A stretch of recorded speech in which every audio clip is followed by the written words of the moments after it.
If you've struggled with shyness for years, in this video, I'm gonna prove you that it had nothing to do with fearing people or being scared of talking to strangers. There's a deeper fear controlling your social life. And the 4 things that has helped me to go from being shy and anxious to confident and social. So let's dive in. So the first thing is, shyness does not come from people. I know you might disagree with me and that might be confusing, but let me just explain that to you. I discovered that I have social anxiety because I watch a video on YouTube. That's what an introvert does to find a solution. They go on YouTube to find a solution of the problem. I'm in my sofa and these guys started talking about social anxiety, the symptoms, how to know if you have social anxiety.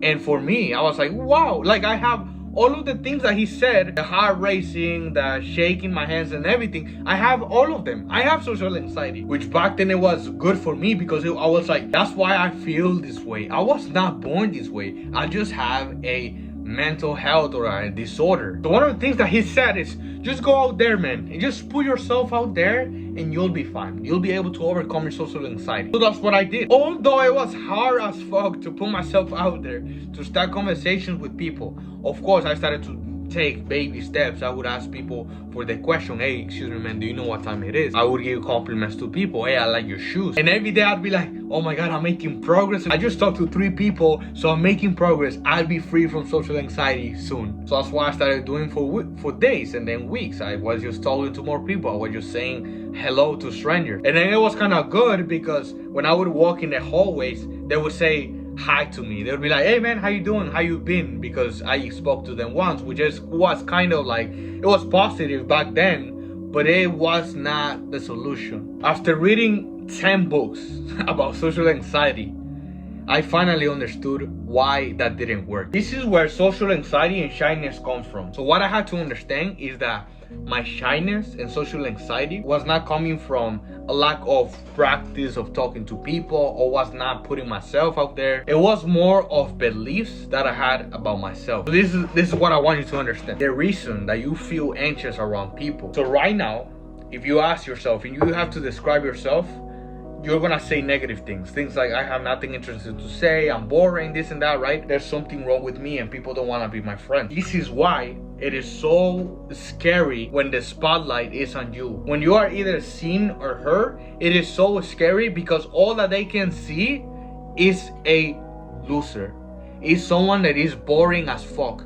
Is someone that is super awkward. And I'm not saying that you are. I'm just saying that that's what you believe about yourself. When the eyes are on you, you feel social anxiety because you're like, oh man, people are gonna see that I'm weird and they're gonna reject me. They're not gonna hang out with me. So why you actually fear and why you actually get nervous, it's not because of people, it is because they will abandon you, because there's something wrong with your personality. Think about it, why do you feel weird with a plant or with a dog, right? Because the dog don't really have opinions and the dog cannot really reject you for who you are. He just accepts you. Let's talk about the difference between introvert and extrovert. What makes an extrovert and an introvert. This is the thing, none of them were born that way. It was just because their early experiences changed their personalities and the conclusions that they had about themselves is different. That's all. So for example, like me, when I was 6 years old, I experienced bullying. There was always a group of 6 guys waiting for me to kick me, to copy me just because of the color of my skin. I'm from Guatemala, so yeah, I suffer racism in a different way. So it's not just the experience and the pain that I felt, the rejection, it was the conclusions that I created about myself. They are treating me this way because there must be something wrong with me. Because why does anybody want to be a friend with me? It's because I am boring, I am awkward, I'm different than the rest of people. Those are the conclusions that I had about myself. Same thing. Early when I was a kid, I was just playing, I was just being myself, I was being loud, and there was a girl in front of me that she turned around and with disgust in her eyes, she looked at me and she said, ew, you're so weird. And since that day, everything changed when it came to relationships and girls. So this is what I want you to understand. Right now, I'm pretty sure you probably had bad parents, bullying or rejection when you were a kid. And that's what made you being an extrovert. That's why you believe that you are not good enough. That's why you believe that no one wants to be your friend. So all you gotta do is look at those experiences and change the conclusion. That's something that has helped me tremendously. I lay down in my bed and I look at the past and I change the meaning of the past. Why did this happen? That's what I think to myself. Even when I was 6 years old, when I had a lot of guys that were rejecting me, that were making fun of me, I always think, okay, did they reject me, Jose David, as a person? Did they hear who I was? They got the chance to get to know me and to be like, yes, man, I already know everything about you and I don't like you as a person. If that happened, yes, you're right. I'm fucked up and I am boring and no one wants to be my friend. But did they reject me, or did they reject the fat that I had back then? The extra 20 pounds that I had? What about if I approached the same girls and the same people if I was in shape, if I was skinny? And I just started thinking, so it was never me. It was never me problem.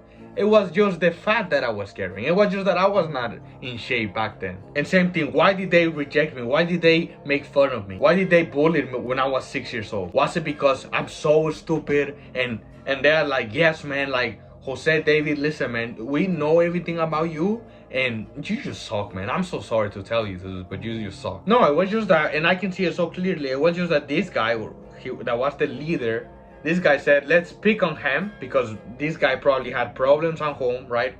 Let's pick on him, right? So they chose me, and then all of these motherfuckers that were fucking clones, they just followed him and they made fun of me. It has nothing to do with me. And I can even use it in my advantage. I can be like, yeah, man, like, I'm fucking white and that's why I was treated that way. Or I can even play around with the imagination. I can be like, what about if I was rejected because I'm chosen? And it was the destiny trying to test me, or the devil trying to test me to sabotage the plan that the universe had for me, right? You can play around with that. So I want you to play around with the past. Look at it.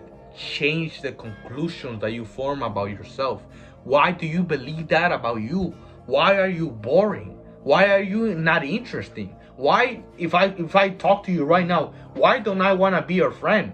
You're assuming that. But why do you believe that to be true? And those are the things fucking you up, and that's what's making you shy and anxious. It's not just people, it's your beliefs about you. You can change your personality, and I have helped a lot of people, and I did it for myself. I can help you to change your personality. And if you're an introvert that needs help to overcome shyness, send me a DM. I can help you with that. Thank you for watching.